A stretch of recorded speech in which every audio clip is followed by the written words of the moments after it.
Assalamualaikum dan selamat sejahtera semua. Jadi hari ini kita akan masuk kepada subtopik yang terakhir dalam topik termokimia kita. Actually bukan subtopik yang terakhir tapi haba tindak balas yang terakhir, iaitu haba pembakaran. Jadi sebelum itu kita akan imbas kembali apa yang telah kita belajar dalam pembelajaran yang lepas. Iaitu sebelum ini kita telah belajar tentang haba peneutralan, di mana kalau kita tengok haba peneutralan itu bermaksud perubahan haba apabila 1 mol air terbentuk daripada tidak balas peneutralan antara asid dan alkali. Jadi kalau kamu tengok dalam persamaan ion di atas ini, asid akan menghasilkan ion H+ dan alkali akan menghasilkan ion hidroksida. Ini ialah H+, ni ialah ion hidrogen dan ia akan tindak balas di antara ion hidrogen dan ion hidroksida ini akan menghasilkan air.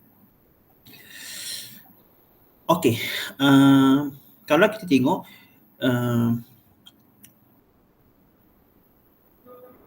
tindak balas termokimia untuk tindak balas peneutralan antara asid hidroklorik dan juga natrium hidroksida, iaitu asid kuat dan juga alkali kuat, dia akan menghasilkan garam iaitu natrium klorida dan juga air, di mana haba tindak balas dia iaitu haba peneutralan dia ialah negatif 57 kilojoule per mol. Jadi di sini kita dapat lihat bahawa apabila ianya negatif bermaksud dia adalah tidak balas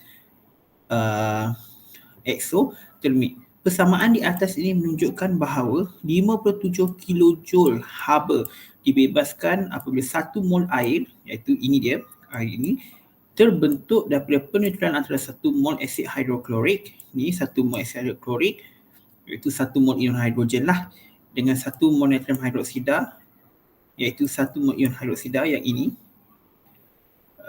inilah akan menghasilkan air iaitu 1 mol air. Jadi tindak balas peneutralan sebenarnya dia adalah tindak balas antara asid dan alkali dengan kekuatan berbeza. Jadi kita ada empat tindak balas, iaitu asid kuat dengan alkali kuat, asid lemah dengan alkali kuat, asid kuat dengan alkali lemah dan asid lemah dengan alkali lemah. Ini dengan apa yang telah kita belajar dalam pembelajaran sebelum ini. Jadi kalau kita tengok haba peneutralan bagi tindak balas peneutralan, dia adalah berbeza mengikut jenis asid apa yang digunakan dan alkali apa yang digunakan. Jadi kalau asid kuat dengan alkali kuat, biasanya haba peneutralan ialah negatif 57 kilojoule per mol. Asid lemah dengan alkali kuat, dia punya haba peneutralan menurun sedikit iaitu negatif 55. Asid kuat dengan alkali lemah negatif 52 dan asid lemah dengan alkali lemah itu negatif 50. Jadi dia punya haba peneutralan dia adalah semakin menurun apabila asid yang digunakan atau alkali yang digunakan ialah lemah. Okey, jadi kenapa ia menurun? Kerana kalau kita lihat daripada apa yang kita telah belajar sebelum ini, asid lemah ni atau alkali lemah ni dia hanya mengion separa dalam air dan sebahagiannya kekal sebagai molekul. Jadi haba yang dibebaskan semasa peneutralan tu kan macam tadi negatif 57 kilojoule per mol. Kalau kita gunakan asid lemah, tenaga itu yang dibebaskan tu semasa peneutralan akan diserap kembali dan digunakan untuk mengionkan molekul asid lemah tadi supaya semuanya akan terion secara lengkap dalam air. Jadi maka haba yang dibebaskan menjadi lebih rendah. Jadi kalau kamu lihat di sini, kenapa asid lemah dan alkali lemah ni paling rendah? Kerana banyak haba peneutralan yang terhasil sebelum ini telah digunakan untuk mengionkan molekul asid lemah dan juga alkali lemah supaya semuanya terion lengkap dalam air. Jadi kalau kamu lihat, ini ialah tindak balas haba peneutralan di mana lebih banyak tenaga diperlukan mengion kedua-dua asid lemah dan alkali lemah dengan lengkap. Jadi ion H+ dan ion hidroksida dihasilkan dapat bertindak balas dengan lengkap dan menghasilkan 1 mol air. Manakala HCl kita tahu dia adalah asid monoprotik, sulfuric acid ialah asid diprotik. Jadi disebabkan kita menggunakan asid yang berbeza, jadi sebenarnya ialah asid diprotik, dia akan menghasilkan 2 kali ganda kuantiti haba berbanding asid kuat monoprotik. Itu sebab kenapa bila kita guna asid hidroklorik, dia ada 2 mol hidrogen, jadi dia punya haba tindak balas atau haba peneutralan dia adalah 2 kali ganda berbanding dengan kita menggunakan asid monoprotik, iaitu asid hidroklorid.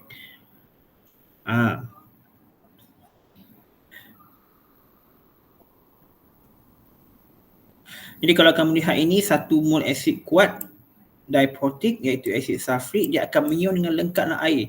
Dia akan menghasilkan 2 mol hidrogen, ion hidrogen. Jadi kamu tengok 2 ion ni, jadi dia akan bertindak balas juga dengan 2 ion hidroksida. Jadi dia akan menghasilkan 2 mol air. Iaitu itu sebab haba tindak balas dia adalah negatif 114 kilojoule per mol. Tapi kalau kita ikut balik kepada definisi haba penutulan, di mana maksud haba penutulan adalah haba yang dibebaskan bagi pembentukan 1 mol air, jadi bermaksud haba tindak balas yang masih kekal negatif 57. Dan kalau kita menggunakan asid monoprotik seperti asid nitrik atau dengan alkali kuat nitrogen hidroksida atau kalium hidroksida, dia punya haba tindak balas still sama. Sebab asid nitrik ni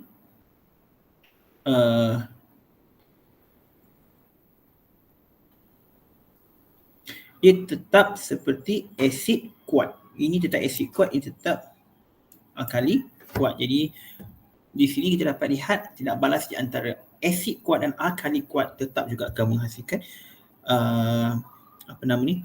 haba penutulan yang sama dia, iaitu negatif 57. Jadi pengiraan yang kita belajar sebelum ni adalah sama, di mana kalau kamu lihat daripada sini, kamu akan diberikan, biasanya akan diberikan berapa dia punya isi pada larutan, kemudian dia akan bagi kamu kemolaran dia dicampur dengan apa? Asid dengan alkali. Jadi maksudnya akan ada asid macam ni, alkali yang ada asid. Kemudian dia bagi kemolaran dan dia akan bagi perubahan suhu. Kamu kiralah berapa kenaikan suhu atau penurunan suhu. Jadi biasanya kalau kamu nak kira haba penutulan, konsep dia adalah sama, iaitu yang mula-mula biasa kamu akan cari bilangan mol dahulu bagi kedua-duanya. Macam ni kita guna natrium hidroksida dengan asid ethanoik. Dan bila kamu dapat mol, kemudian baru kamu dapat buat dia punya pengertian dia. Kemudian kamu akan perlu cari perubahan haba dengan menggunakan formula Q bersamaan MC theta. Jadi kamu dapat tahu M ni ialah mass, C ni ialah perubahan ini C ni muatan haba tentu dia, dan theta ni ialah dia punya kenaikan suhu dia. Jadi kamu kira, kamu akan dapat dia punya perubahan haba, then kamu akan dapat kira dia punya berapakah haba yang terhasil, berapakah haba penutulan dia. Jadi di sini kamu kira dengan kamu dah dapat nilai mol tadi, kamu dah dapat nilai perubahan haba, dan kamu akan dapat dia punya haba penutulan ialah 52.5. Macam inilah, sama je lah konsep dia. Dan kamu akan tuliskan haba penutulan dia tu adakah ia negatif ataupun positif. Di sini kamu akan dapat lihat, kamu akan dapat tentukan adakah ia negatif atau positif berdasarkan kepada perubahan suhu dia. Macam ni kita tahu daripada 28 dia naik 40.5, maksud ni ialah exothermic. Jadi ini supposedly jadi negatif. Jadi itulah yang telah kita belajar dalam pembelajaran sebelum ini. Jadi hari ini kita akan fokus kepada haba pembakaran. Jadi apakah itu haba pembakaran? Haba pembakaran ialah haba yang dibebaskan apabila 1 mol bahan dibakar dengan lengkap dalam oksigen berlebihan. Jadi bila kita merujuk kepada pembakaran, dia mestilah 1 mol bahan yang dibakar dengan lengkap dalam oksigen. Maksudnya di sini ialah oksigen kena berlebihan kerana kita mahukan pembakaran secara lengkap. Kalau oksigen ni tidak berlebihan, mungkin dia akan kekurangan oksigen, jadi pembakaran tidak akan menjadi lengkap. Jadi bila pembakaran tidak menjadi lengkap, biasanya dia tidak akan menghasilkan karbon dioksida, dia akan menghasilkan karbon monoksida. Jadi kalau kamu lihat di sini, pembakaran lengkap metana CH4 dalam oksigen O2. Jadi CH4 react with the oxygen to O2 and then akan menghasilkan CO2 campur to H2O. Jadi kamu dapat lihat di sini ialah dia punya haba pembakaran ialah negatif 394 kilojoule per mol. So dekat sini kita dapat lihat dia ialah tindak balas exothermic. Jadi haba yang dibebaskan itu kita panggil dia sebagai haba pembakaran. Jadi kalau kamu lihat di sini, molekul alkohol mengandungi atom karbon, hidrogen dan oksigen. Jadi alkohol biasanya contoh kalau kita ada C2H5OH. Ini ialah etanol kan. Jadi kamu dapat lihat kita ada karbon, hidrogen dan oksigen. Pembakaran lengkap alkohol akan membebaskan karbon dioksida dan juga air. Pembakaran alkohol juga membebaskan tenaga iaitu yang merupakan tindak balas eksotermik. Jadi dia membebaskan tenaga haba. Jadi sebenarnya ialah pembakaran ini akan meningkatkan suhu hasil tindak balas. Jadi rajah 3.14 ini menunjukkan graf haba pembakaran alkohol melawan bilangan atom karbon per molekul alkohol. Jadi kita tahu ialah alkohol ni penamaan dia mengikut pada nilai karbonnya. Kalau dia satu je CH3OH kita panggil metanol. Kalau C2H5OH kita panggil etanol. Kalau C3 kita panggil propanol. Kalau dia ada karbon di 4 kita panggil butanol. Jadi dekat sini kalau kamu lihat bilangan atom karbon per molekul alkohol. Jadi apabila meningkatnya bilangan karbon dalam alkohol tersebut, haba pembakaran dia akan meningkat. Di mana kamu lihat di sini haba pembakaran ini berkadar langsung dengan bilangan atom karbon per molekul alkohol. Bermaksud di sini ialah apabila bertambahnya bilangan atom karbon per molekul alkohol di sini, haba pembakaran juga akan meningkat secara langsung. Jadi apabila bilangan atom karbon per molekul alkohol bertambah, maka pembakaran alkohol menghasilkan lebih banyak molekul karbon dioksida dan juga air. Sebab ini adalah hasil tindak balasnya. Jadi semakin banyak haba yang dibebaskan. Peningkatan nilai haba pembakaran antara ahli alkohol betulan adalah hampir sama. Hal ini kerana setiap ahli alkohol berbeza daripada ahli berikutnya dengan satu kumpulan CH2. Jadi dekat sini bila awak tengok dia kata dia berikutnya berbeza dengan kumpulan CH2, bermaksud kalau awak tengok dekat sini, kalau kita ambil CH3OH, ini adalah metanol. Kalau kita ambil C2H5OH, ini adalah etanol. Kalau kita ambil C3H7OH, ini adalah propanol. Kalau kamu lihat setiap ini, beza ni ialah CH2. Ni ada satu C, ni ada dua C. Jadi ni ada C kan. H3, H5. Maksud beza ni ialah CH2. Jadi setiap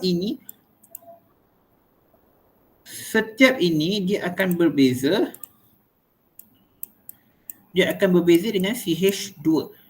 Jadi disebabkan dia berbeza daripada ahli berikutnya dengan satu pulang CH2, jadi bermaksud dia punya kadar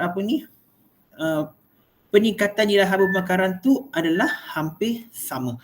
Sebab yang berbeza ni ialah setiap nilai karbon ni adalah dia punya nilai karbon tu dengan H, iaitu nilai hidrogen dia, iaitu kumpulan CH2. Jadi kalau kamu lihat sini, kita tengok sebagai contohnya. Persamaan termokimia bagi pembakaran lengkap etanol C2H5OH ditunjukkan di bawah. Jadi ini adalah persamaan kimia dia, iaitu C2H5OH bertindak balas dengan oksigen akan menghasilkan karbon dioksida dengan air.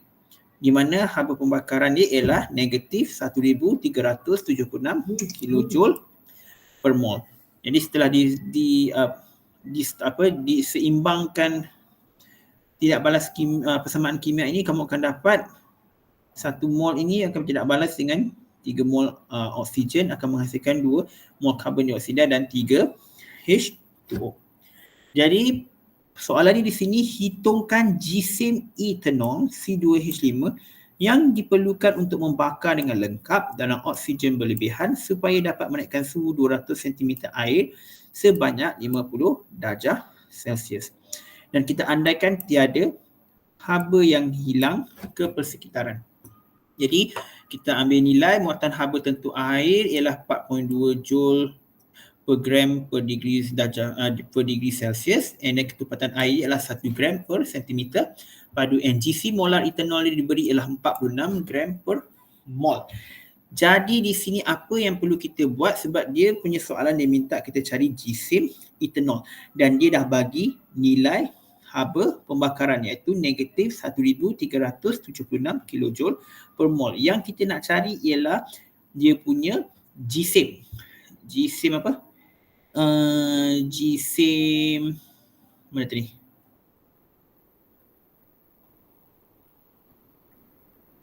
Ni jisim etanol.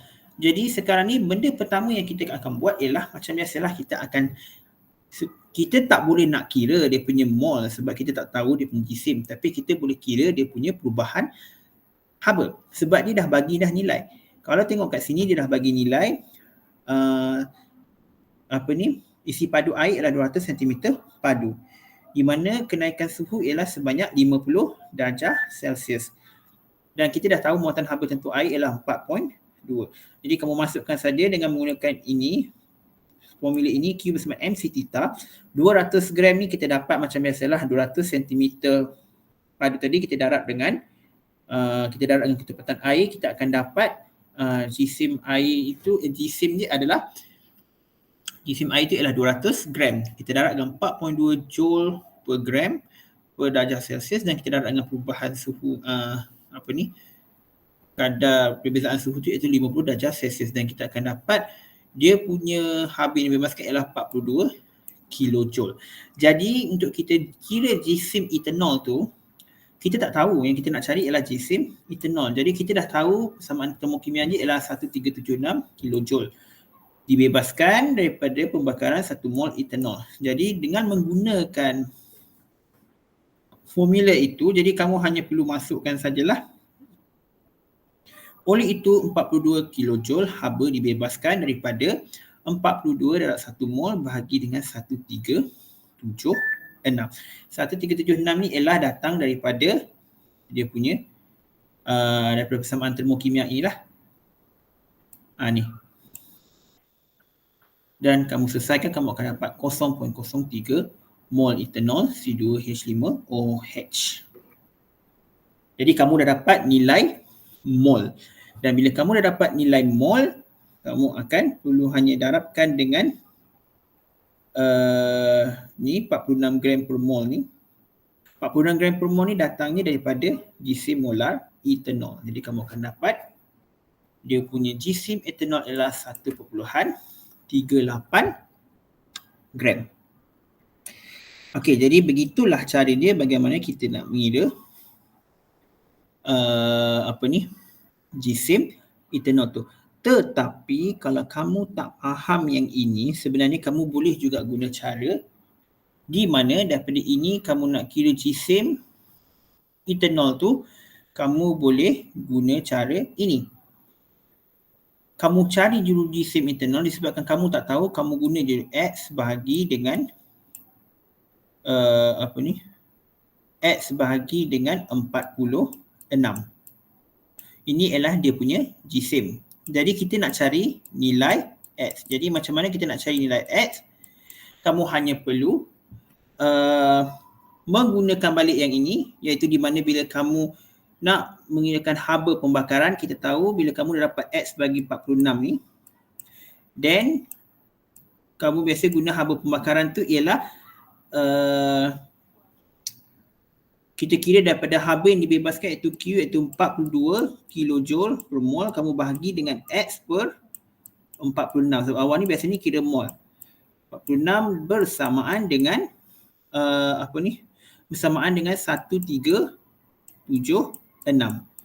Jadi kamu selesaikan, kamu carikanlah X ni. Yang kamu carikan X ni, dan kamu akan dapat juga X ini ialah X ni bersamaan 1.38. Sama juga.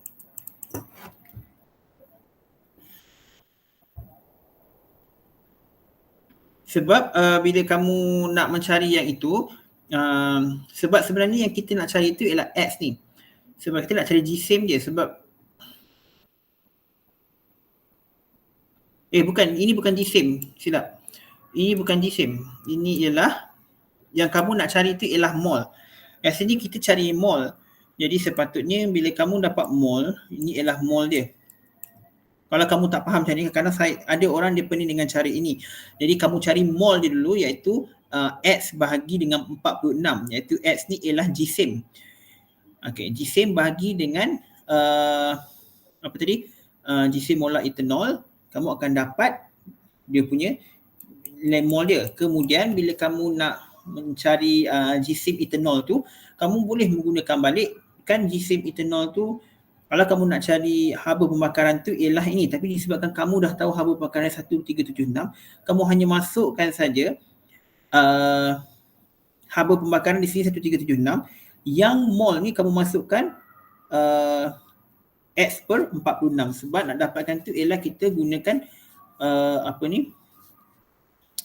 haba, perubahan haba ataupun haba yang dibebaskan 42 bagi dengan mol, iaitu X per 46 bersamaan 1376. Dan bila kamu selesaikan, kamu akan dapat juga ini ialah 1.38 gram.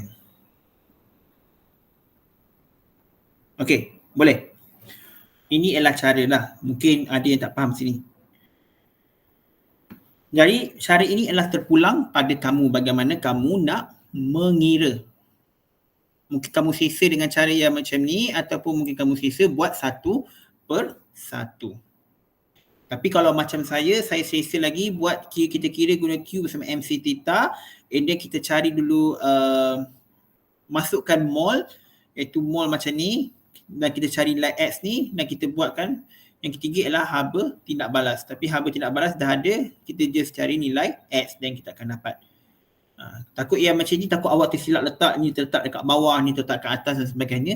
Jadi terpulang ikut cara yang awak lebih selesa. Jadi kita ada dua cara lah sebenarnya. Okey, jadi kita telah selesai untuk haba tindak balas, haba pembakaran. Jadi kita teruskan dengan aplikasi tindak balas eksotermik dan endotermik dalam kehidupan harian kita. Jadi aplikasi tindak balas eksotermik dan endotermik dalam kehidupan harian biasanya ialah penemuan cara membuat api dianggap salah satu peradaban manusia yang penting. Tenaga yang dihasilkan melalui pembakaran membenarkan manusia untuk mengusir binatang liar, memasak makanan dan mengawal sumber cahaya serta kepanasan mereka sendiri. Jadi seterusnya, pengetahuan tentang tindak balas eksotermik dan tindak balas endotermik telah memungkinkan kehidupan manusia lebih selesa. Jadi kalau awak tengok kat sini, ini adalah instant hot pack. Biasanya digunakan untuk memanaskan badan. Jadi konsep ini ialah digunakan daripada tindak balas, aplikasi tindak balas eksotermik. Jadi tindak balas bahan-bahan dalam ini akan menghasilkan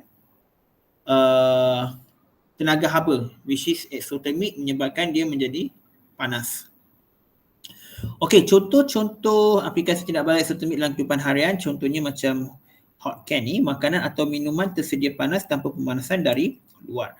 Kemudian macam tindak balas termik di mana digunakan untuk kimpalan kereta api, pembakaran bahan api boleh digunakan untuk memasak. Selain itu macam pack gel, meredakan demam. Seterusnya tin minuman sejuk kendiri, di mana minuman dalam tin sejuk tanpa disimpan dalam peti sejuk atau ais. Kadang-kadang awak tengok macam ni, ni ialah tindak balas endotermik sebab dia sejuk tanpa disimpan dalam peti sejuk. Jadi dia tindak balas ni menyerap haba. Sebat, lidah akan rasa sejuk semasa memakan sebat.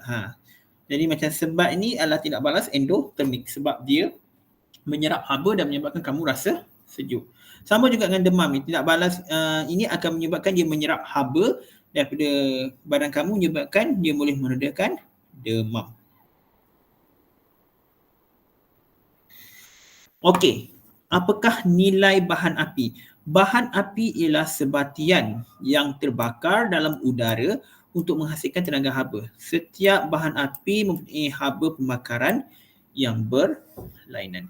Nilai bahan api ialah kuantiti tenaga yang terbebas apabila 1 gram bahan api dibakar dengan lengkap dengan oksigen yang berlebihan.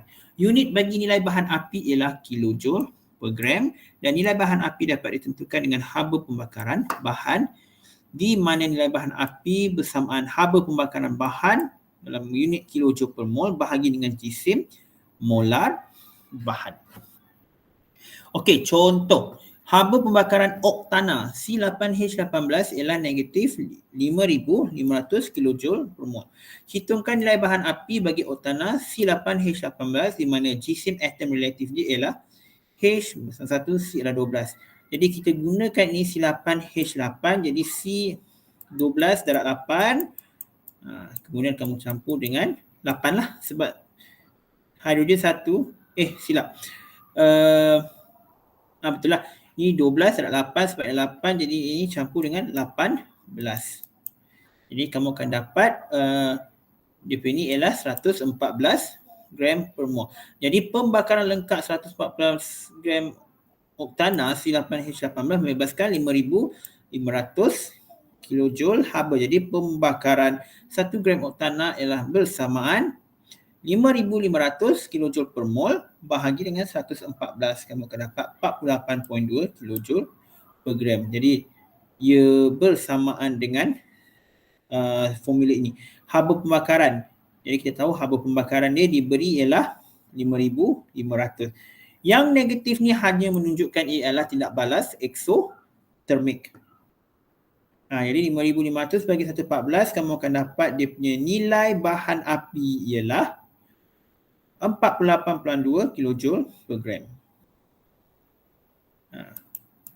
Jadi macam saya pernah cakap, yang kamu nampak di sini negatif ke positif itu hanya menunjukkan dia adalah tindak balas eksotermik ataupun tindak balas endotermik. Bukannya bermaksud bila awak nak mencari nilai, awak kena masukkan nilai itu. That's why bila awak tengok walaupun diberi dalam soalan negatif 5,500, tapi dalam penyelesaian awak hanya perlu tulis 5,500 kilojoule. Jadi nilai bahan api kita ada macam kayu 20 saja, 20 kilojoule per gram, metana 27, arang 30, etanol 30, petrol 34, kerosin 37, gas asli 50 dan hidrogen 143.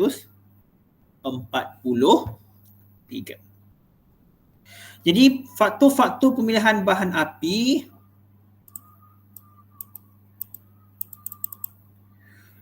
kalau kamu lihat yang pertama ialah nilai bahan api tu. Kemudian mudah didapati dan semua bahan, kos bahan api dan kesan bahan api terhadap terhadap alam sekitar. Jadi macam bahan api kita kalau macam kita kan bahan api, contoh kita nak bahan api petrol, kita nak bawa kereta, kita tengok juga bahan api yang sesuai, harga yang sesuai dengan kita dengan kemampuan kita, adakah ia senang didapati atau tidak. Jadi kadang-kadang kita takkan mencari bahan api yang sukar untuk kita dapat. Macam kita nak bawa kereta, paling senang dapat petrol. Kalau kita nak cuba guna LPG liquid petroleum gas, NPG ke LPG, saya lupa. Kalau kamu guna bahan yang selain daripada petrol dengan diesel yang mungkin sukar untuk dapati, jadi kamu sukar untuk mendapatkan bahan tersebut, sumber bahan tersebut. Jadi macam kita akan tengok, consider juga mudah didapati sumber bahan tersebut. Nilai bahan api, adakah ia bernilai bagus atau tidak? Kos, adakah ia berpatutan ataupun tidak? Dan kesan dia terhadap alam sekitar. Kalau kesan dia memberi pencemaran yang agak teruk pada alam sekitar, mungkin pemilihan bahan api itu berkurang. Jadi ini adalah empat faktor dalam pemilihan bahan api. Jadi kita telah settle bab 3 ini. Jadi saya harap kamu semua boleh faham. Jadi sebelum saya tamatkan kelas, saya akan recap sebalik apa yang telah kita belajar pada hari ini. Jadi kita telah belajar hari ini tentang haba pembakaran, di mana dalam haba pembakaran kita tahu haba pembakaran ialah haba yang dibebaskan satu mol bahan dibakar dengan lengkap dalam oksigen berlebihan. Dia kena berlebihan supaya pembakaran tu boleh menjadi lengkap. Kalau tidak lengkap, dia tidak akan menghasilkan karbon dioksida. Dia akan menghasilkan karbon monoksida. Jadi macam ni awak tengok berdasarkan graf kita dapat lihat haba pembakaran meningkat secara langsung dengan bilangan atom karbon per molekul alkohol. Jadi bertambah nilai bilangan atom karbon, bertambahlah haba pembakaran dia. Ini kalau awak lihat kenapa graf ini lurus, ia berkadar langsung kerana setiap ahli alkohol berbeza daripada ahli berikutnya dengan satu kumpulan CH2. Kemudian kalau kamu lihat dekat sini, ini adalah contoh pembakaran etanol.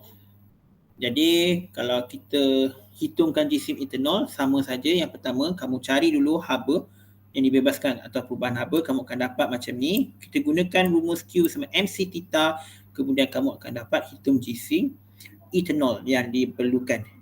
Ataupun kamu boleh cari nilai mol dulu. Tapi disebabkan kita tak dapat nilai mol sebab dia minta kita cari jisim, jadi kita boleh jadikan X ni sebagai perkara rumus. Dan kita akan cari nilai X kerana nilai X ni sendiri adalah apa? Adalah dia punya jisim. Jadi mol kita guna X per 46 dan kamu masukkan nilai pengiraan haba pembakaran tersebut, iaitu haba pembakaran bersamaan haba yang dibebaskan Q bahagi dengan mol. Jadi mol ialah X per 46 dan kamu cari nilai X, kamu akan dapat X tu ialah seperti inilah. Jadi sama. Kemudian kamu belajar tentang aplikasi tindak balas eksotermik dan endotermik. Jadi disebabkan ada tindak balas ini pentinglah sebab dia penting dalam peradaban manusia. Dekat situlah manusia gunakan untuk mengusir binatang, memasak dan mengawal sumber cahaya dan kepanasan mereka sendiri. Jadi contoh-contoh aplikasi dia contohnya ialah hot pack ni. Ini adalah salah satu contoh tindak balas eksotermik. Kemudian makanan dan minum tersedia panas tanpa pemanasan dari luar. Ini adalah eksotermik. Ini juga contoh tindak balas eksotermik, iaitu kimpalan kereta api. Pembakaran juga adalah contoh eksotermik yang paling mudah. Kemudian macam ini ialah tindak balas endotermik. Contoh pet gel meredakan demam, dia menyerap haba. Tapi minuman sejuk kendiri dia menyerap haba jadi sejuk. Sama juga dengan sebat lidah menjadi sejuk kerana haba telah diserap dan menyebabkan kamu rasa sejuk. Dan yang terakhir kita belajar tentang nilai bahan api, iaitu sebatan yang terbakar dalam udara menghasilkan tenaga haba. Di mana nilai bahan api itu adalah kuantiti tenaga yang terbebas apabila 1 gram bahan api dibakar dengan lengkap dalam oksigen yang berlebihan. Di mana nilai bahan api kita dapat ukur dengan menggunakan rumus haba pembakaran bahan bahagi dengan jisim molar bahan. Jadi bila kamu hitungkan contoh haba pembakaran oktana, C8H8 adalah persamaan negatif 5,500 kJ per mol. Jadi kamu kira nilai bahan api dia, kamu gunakan rumus yang diberikan, kamu cari dulu jisim molar oktana dengan menggunakan ini, kamu dapat 114 dan kamu gunakan rumus, kamu dapat 48.2 kJ per mol. Jadi nilai bahan api oktana ialah 48.2 kJ per mol. Jadi di sini kita dapat lihat apabila berdasarkan pengertian ini, kuantiti tenaga yang terbebas. Jadi bermaksud lagi tinggi nilai bahan api ini, maksudnya lagi banyak lagi banyaklah kuantiti tenaga yang terbebas. Bahan api ini terbakar dengan lengkap dalam oksigen yang berlebihan. Dan kita juga belajar tentang faktor-faktor pemilihan bahan api seperti kos, kesan pada alam sekitar, nilai bahan api dan adakah bahan tersebut mudah didapati ataupun tidak. Jadi kita telah tamat bab 3. Jadi insya-Allah saya harap kamu semua mudah untuk memahaminya, dan jikalau terdapat sebarang soalan dan mungkin ada sebarang kemusykilan, kamu boleh terus merujuk kepada saya dan terus tanya kepada cikgu, dan insya-Allah next time kita akan teruskan kepada ulang kaji dan juga latihan. Jadi itu sahaja pembelajaran kita pada hari ini. Sekian, terima kasih.